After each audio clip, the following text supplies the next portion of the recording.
In recent weeks, reports circulated across Nigeria suggesting that the Christian Association of Nigeria may now be divided into two separate blocks. According to the reports, some northern Christian leaders have begun forming what appears to be an alternative structure raising concerns about unity within the Christian community at a time when many believers already feel under pressure from social, political, security challenges. For many observers, the question is troubling. Why would Christians facing common struggles across the country appear to be moving towards division rather than greater cooperation? What is really happening behind this report? I spoke with Reverend Joseph John Hayab, a minister committed to the expansion of the Christian faith and a long-time advocate on issues affecting Christian communities in northern Nigeria. Over the years, he has been actively involved in addressing many of the challenges and debates that have shaped Christian engagement in public space. And I asked him to explain what is happening. Thank you for having me, and greetings to all our viewers. There is no new group. There is just a change of nomenclature for an old group. People who are familiar with church history, especially the struggle of ecumenism in Nigeria, will remember that in 1958, missionaries of SIM and SUM and others met in Bukuru, Jos, to discuss how they can work together to defend and protect the churches that they have started, though they are different mission groups. That meeting had some little skepticism because some of the missions that met in that meeting were not so clear what exactly is the meeting all about. But in 1964, some elders of northern extraction, indigenous elders, felt that there is a need for the church in northern Nigeria to have one unified group that can address issues of religious concern. Permit me to say that at that time, the handwriting about religious discrimination, religious persecution, denial of rights to Christians in northern Nigeria had begun to show its ugly face. And so Ambassador Joli Tonko Yusuf, Baba Ledeno, and others started that group, and they continued that group. Well, they were doing their best moving from one state to the other. We didn't have 19 states then. It was more of a regional thing. So they were within the region called North. And they did their best in promoting their voices, bringing out concerns about issues. There are many things that sometimes we hear today and we laughed over it. The then premier of the region was actually strong in propagating his faith. If he goes to visit in areas that were predominantly Christians, he actually goes to convert the people to his faith, because he will go with clothing, go with materials. If you collect the gift, it is like you have changed your faith. Some funny stories sometimes in our cycles we used to discuss today are stories that some people will just be giving kola and be giving big babaniga, that is the agbada, and they will start chewing kola and think that by chewing kola and wearing agbada, you automatically change your faith. But this movement started and continued and have been fighting and speaking for Christian rights until 1976, that the leaders of the church based in the south of Nigeria were invited by the then military president, Olusegun Obasanjo, after the unfortunate incident of killing or assassination of Murtala. I think what we understand was that Obasanjo was reaching out to different stakeholders for national unity. And part of the stakeholders were the Christian stakeholders. And when the Christian leaders came there, they were treated in a way that they think their identity was not recognized, was not respected. It became a stumbling block or a stepping stone to the establishment of what later became Christian Association of Nigeria. But at that time, they were either called Northern Christian Forum or Northern Christian Association. They never registered to have a certificate of registration, but they were operating in that name, and they were very loud and very clear. So when Khan came, the states that still remain states of Northern Nigeria still meet as states, and as states were created, they keep changing from Khan in Northern Nigeria to Khan in 12 states of Northern Nigeria to today we call Khan in 19 Northern states and the FCT. Don't forget that as at that time, Abuja was not even the federal capital. So the FCT, as at that time, was in Lagos. So we couldn't have add those number. So as increase the creation of states come, our names keeps changing with the number. But I think one common name would have solved our problem. We are Northern Christians.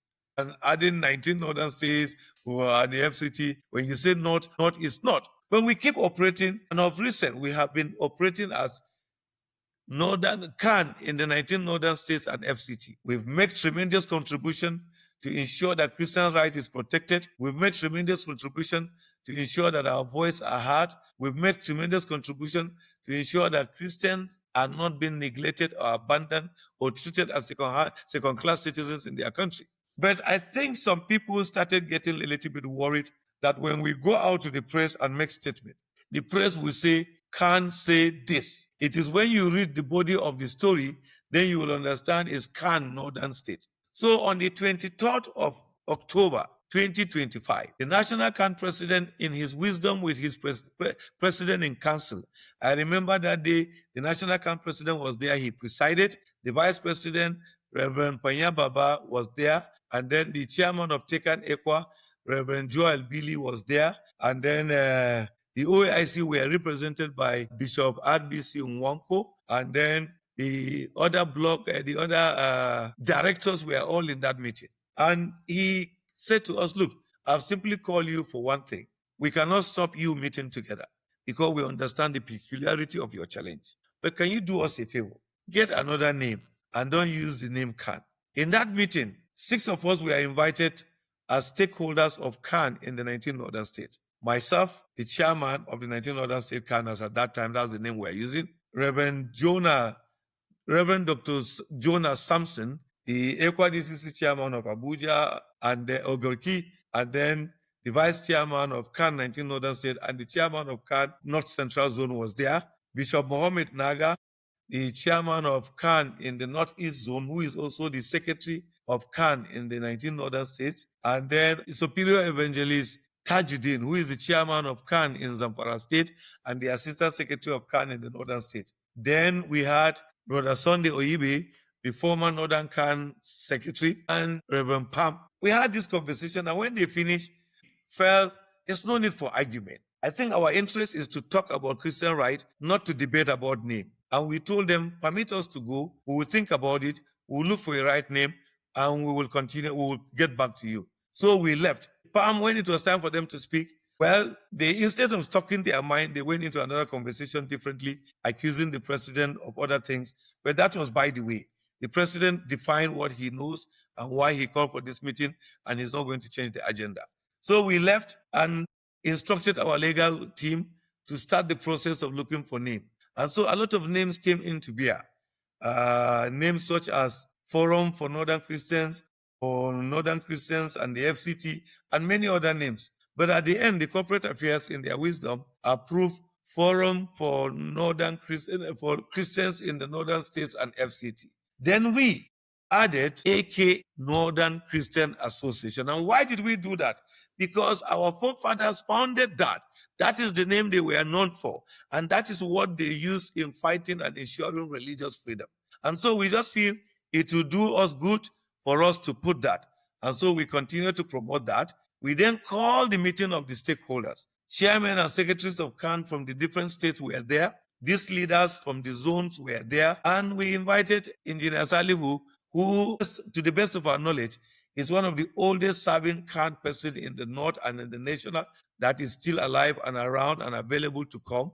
We invited Professor Yusuf Turaki, who gave us the real background. He told us how this struggle for us to change name has always been there. It happens when Cardinal Okogie was president, and he was the vice president at that time. It also happened, look, he even told us the history, how the blocks were moved from 2 to 3, 3 to 5, as we have the blocks of CAN today. So, and we have Reverend Dr. Emmanuel Zigao, the former president of Kokin and the former chairman of Ekwa Tekan. So we felt we have good information, and we adopted this name with our certificate of registration, since we have met the requirement of the law, and we feel it is good to go. So for us, we are so happy that at least we are not the ones who say we do not want to be called CAN. It is Khan, in their wisdom, that felt, get another name. And I think their wisdom just helped us to go back to the basis, remember our history, and we pick the name that suits our forefathers and suit our region. Yeah, I've given you a long time. You've spoken for well over 10 minutes trying to lay out what has happened. But the curious thing is that two questions. The first one is, what basically is it that the Christians in northern Nigeria are doing that the mother has not been very comfortable with? That is seeking for I think the northern Christian camp to go back to what. You see, for us, we come out to address issues that concern us and concern our peace and concern our rights. Probably those who are in leadership fields, the approach is not what they want. They want to be talking to some people to make them to remember we are here. And we are not saying that we are violent. We are simply saying, wait a minute. This is our region. We know what we have suffered.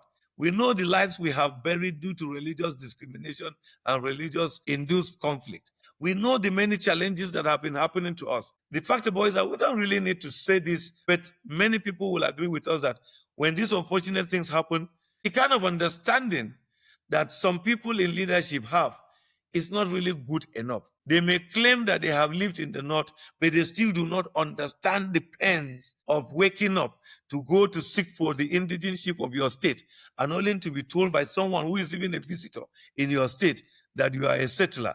And your crime is not that you are not from that place. Your crime simply is your name. Your name is Joseph. Or you are seeking for admission. You are not giving admission. Your crime is, though you are from that state and a northerner, but your crime is your name. Look, even in terms of job opportunities, that discrimination is there. And I can say to some people who care to listen, I've ever said this to the Northern Senators Forum and their governors. Do you know that even Christians who do business in some part of the north, they don't give them contracts to do business. The fact is that if they want to do so that they will just silence our mouth, they will give 20 Christians a project of 20 million or 30 million or 50 million, which profit margin is not enough to be shared among them. So it's like, just do it and don't make noise that we are not giving you, we've given you. But such people will give projects of $500 million, hundreds of millions to others who have no reason. And our crime is not because we cannot perform the job, it's our fate. So when we come out to fight about those things, it takes courage to fight. And it makes someone who knows where it is pinching him to fight. I'll give you one good example. Like when there was a kidnap in one community in Kaduna State, you remember that even the Commissioner of Police, security agencies, and government officials came out publicly and were denying. At that time, everybody was mute and was afraid not to speak because in case it is a lie, they don't want to be seen as liars. But we know the truth. We came out confidently to say the truth for our people. They even used one word in some of the newspapers the next day that we lie. And sadly, when the truth came out, they didn't have the humility to come and apologize to us that, no, though we say you lied, but here it is. So we understand how it pinches us. We understand the pains we go through. We understand the challenge our people are facing. We need that voice. That voice is important to us. And I can tell you, if you will care to listen, that since we make that pronouncement, from the grassroots to the top, every day we are receiving calls for solidarity. This is when we know that you people really want to fight for us. Because standing in the bigger name had really not addressed our original problem because they have so many things in their hands that they may not remember we exist. So the interpretation of what has happened and what you have said is simply that the experiences of Christians in the South is very different from the experiences of Christians in northern Nigeria. The differences is very, very, very wide. You know, sometimes when we meet and we are discussing what we are going through, some people used to wonder, do you mean this thing happened in this town, in this country, with our constitution? And we will tell them it happens. On a slight provocation, someone can just raise alarm and accuse you of blasphemy, and your daughter or your child will be killed, or your family will be forced to relocate to another place. We suffer that. The people in the South don't really know this. But we are not accusing them on it. We are simply saying we are together. But allow us to cry out our pains. Allow us to express this concern that our people are facing so that people will understand what we are saying. Not some kind of nice talk, political correctness, while evil is still happening every day. So we, the Christians in the North, we are not in any way fighting any group. We are simply saying that we want that voice to be heard for them to know. It's not about Hayab. Hayab will be out of this place in a short time. Someone will be there, but that Christian voice. And as I said, we existed with that voice 12 years before Khan at a national level was ever established. You can imagine. Are you telling me that because there is a big car, I should throw away my small car? No.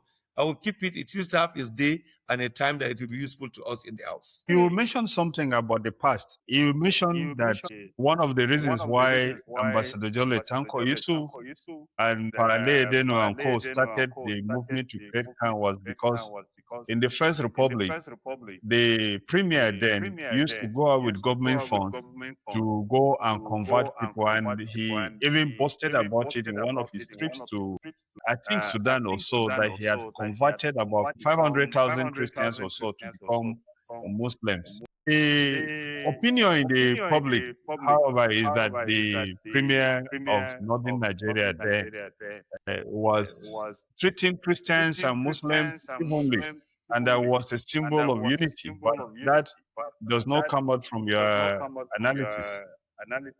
Well, for those of us Christians whose parents were actively involved in the things that happened at that era, the testimonies we have is different from what we read on public media. And I can say to Nigerians who care to listen, I think it was one of those kind of approach that our late brother, Cornelio Aramadaki, who seems to have a strong knowledge of that history, made a statement when he was a military administrator of Gongola State, and it led to his removal as a military administrator. Because I think so many stories used to go around of what never happened. We are trying to paint what is not true to be true. And so if anybody who holds political office try to say these things, he will not be allowed to stay one day in that office.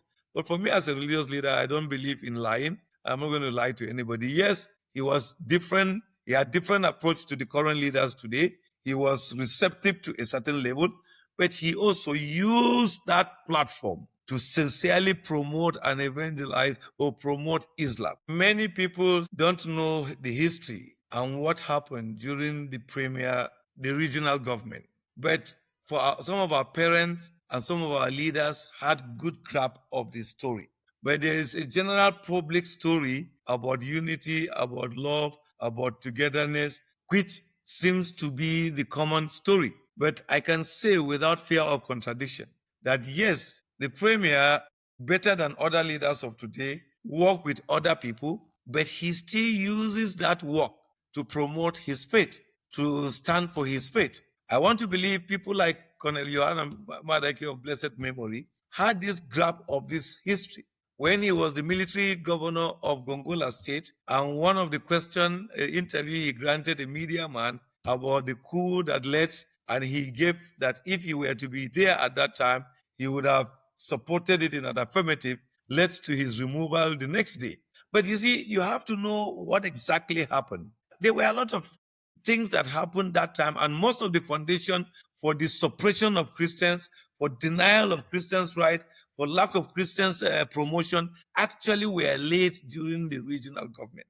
I'll give an example. The premier, though came from Sokoto, from the ruling house, but he wasn't versed in Arabic. I know this history very well, and I have no contradiction about it. Whoever wants to contradict you, come and tell me. He didn't have good knowledge of Arabic, so he brought Gumi, the father of this current Gumi, to serve as his SA.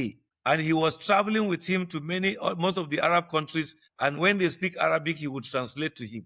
And it was in one of those visits that they collected money from Kuwait and came and built a school in Kao that is called today Sadona Memorial College. But actually at that time, it wasn't Sadona, it was the Sheikh. It was named after the Sheikh of Kuwait. And part of the agreement they had was they must have a mosque in that place with a Jumat mosque, but no church. And up to today, this is how many years after independence? Over 65 years, sir.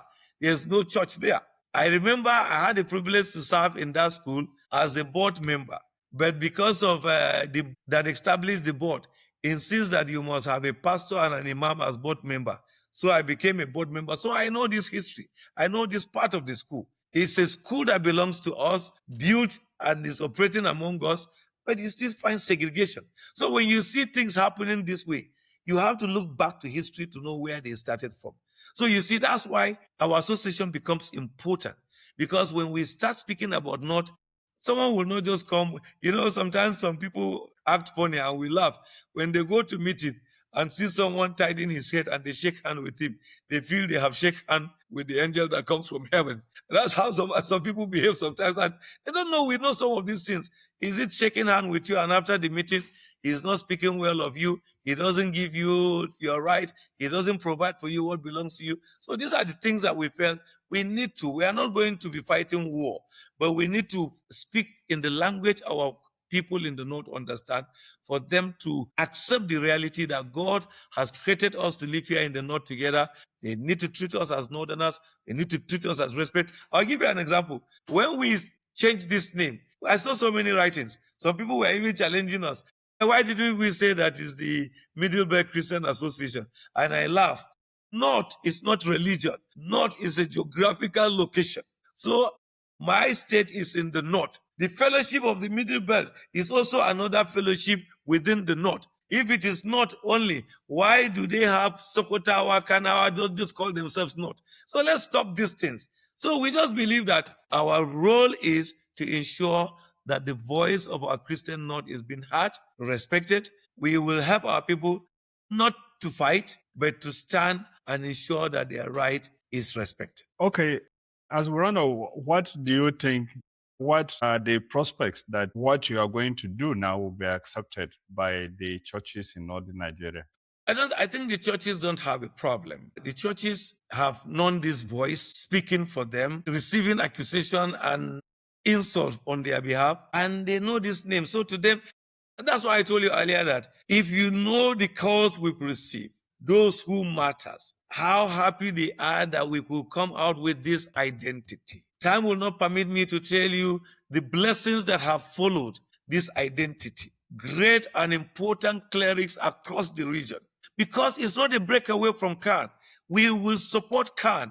We will work with CAN, but we will ensure that issues that affect the North, bureaucracy do not stop us from speaking about it. When others are going through bureaucracy about our issues, we will just go all out to speak our issues because it is about us. Before you finish your meeting and call meetings and set committees, we want to stop the evil that is happening to us. And that's simply what we want to do. So I'm not sure there's a problem. There may just be one or few voices who probably their interest is leadership. Honestly speaking, if they can give the North, the Christian North, the leadership the Christian North want, I can give space for them to come and do it. I'm not interested in the leadership. I'm only interested is that I am a Nigerian, born and brought up a Northerner. I want to be seen in this North as part and parcel of that region. No one should disrespect me because of my faith. No one should despise me because of my name. No one should treat me or treat my children badly because we share a different faith identity. I am a Nigerian. The resources of Nigerian is for both Christians and Muslims. The right of Nigerian is for both Christians and Muslims. The space, the privileges of Nigeria should be for both Christians and Muslims of Nigeria. That's simply what we want to see achieved. And we are already making progress. We are already making impact. And we will not stop. We will hand over this in future to others who will continue. They will hand over. Because what we are doing now is that there were people who did this in 1964. They hand over to others. Those people have hand over to others. Those others have hand over to us. We will also hand over. The house of our father, the name of our great-great-grandfather will not die because of some kind of lack of understanding by some people. It is normal. You remember in the Bible, when Nehemiah and others wanted to go back and rebuild the temple, they got resistance. So it's not new. So thank you very much. Thank you for the having last me. 30 minutes or so, we'll be speaking with Reverend Joseph Hayab on the naming the group to what it used to be before the CAN National was created in the 70s. Thank you very much, Reverend, for your time. Thank you for having me, and I pray that we will continue to work and struggle until the right thing is done for Nigerians everywhere they find themselves. Thank you.